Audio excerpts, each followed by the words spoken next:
All right, so you're interested in the fourth Juz of the Quran. We're going deep today Okay. into some fascinating topics. In Surah An-Nisa, which translates to women. Right. Now, a Juz is one of 30 parts of the Quran, Mm. often used to pace reading, especially during Ramadan. Yeah. We get through the whole Quran in a month. And this Juz, it features a big chunk of Surah An-Nisa, which, as we said, translates to women, Yes. but it doesn't just talk about women. It does not. This surah covers like a whole bunch of social and ethical issues. Yeah, a broad Yeah, spectrum. family law, Uh-huh. inheritance, even war and peace. Exactly. A blueprint for building a just society. A just and equitable society. Exactly. Yeah. You know, it's amazing. There's this one verse that really stood out to me. It says, "Give orphans their property and do not substitute the bad for the good, and do not consume their property along with your own. Indeed, that is a great sin." Powerful. Right? Yeah. It's really about protecting the vulnerable. Absolutely. Not just like physical well-being, Yeah. but also their economic security. Mhm. It reminds me of like discussions we have today Yeah. about wealth disparity and like making sure everyone has their basic needs met. Yeah, and ensuring everybody has access Right. to basic necessities. Totally. Yeah. It's like the Quran was laying the foundation Yeah. for a social safety net Mm-hmm. centuries ago. Yeah. But it's not just about providing for the needy, you know. The Fourth Juz really dives deep into family law. Yes, it does. And I got to admit, this is where things get really interesting because it talks about some like controversial issues, Yeah. like polygamy, Right. but not in the way that people might think. Yeah. So can you explain that a little bit? Sure. So the Quran does permit polygamy, but it lays out really strict conditions. For instance, a man can only have multiple wives if he can treat them all equally with Yeah. fairness and justice. And the surah even says that achieving that is really difficult. Right. It's almost like a cautionary note within the permission. Yeah, it's not just like a blanket, Yeah. you know, free-for-all. Yeah. It's a very specific set of circumstances Yeah. and a very high A bar. high bar. Yeah. Right. To even reach that. And Yeah. then, even then, it's like, are you really going to be able to do this? Yeah. You know, it definitely challenges the assumptions that people have Right. about polygamy in Islam. Absolutely. The focus on fairness. Extends to inheritance laws as well. Yes, it does. Right. There's a whole system in place Right. where it outlines who inherits what. Making sure that, for example,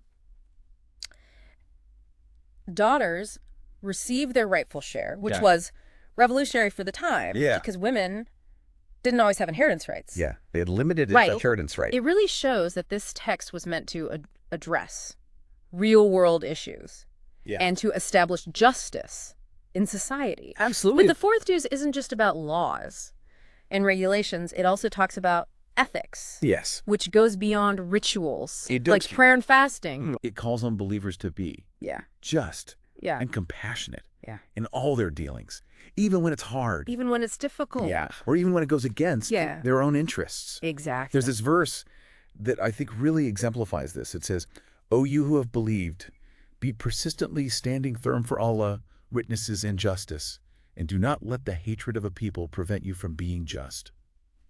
Be just, that is nearer to righteousness." Wow. Right. Powerful. It's a reminder that being ethical is a commitment. It's Yeah. not just a, box to check. Yeah. What do you think? How does that resonate today? I think it's more relevant than ever in a world where we face so many ethical dilemmas, both personally and collectively. Think about the choices that we make every day in our workplaces, in our relationships, even in how we consume information.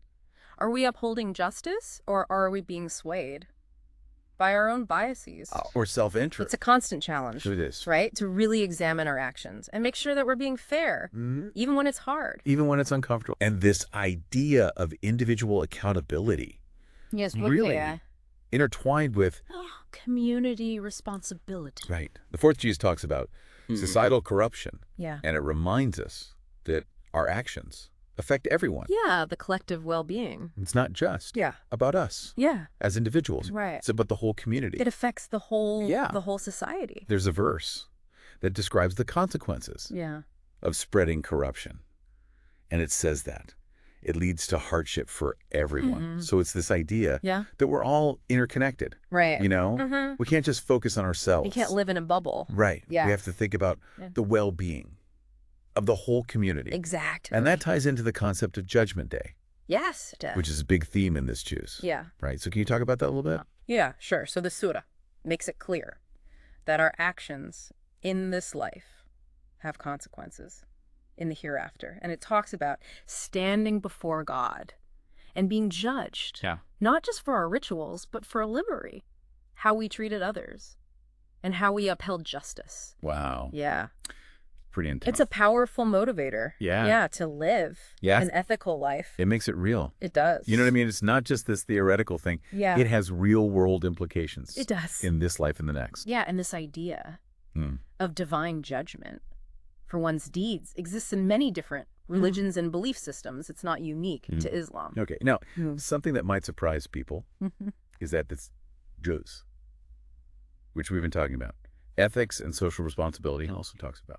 War and peace. It does. What's that about? So the Quran acknowledges that conflict is a reality, but it lays out guidelines for conduct during warfare, for example, proportionality in response, no killing non-combatants, treating prisoners humanely. Wow. Yeah. So even in war, there are rules. There are rules for engagement Yes. that are based on justice and restraint. Exactly. Fascinating Yeah. how, even in the most difficult situations, the Quran emphasizes ethical conduct. Yes. You have to remember the historical context here. Yeah.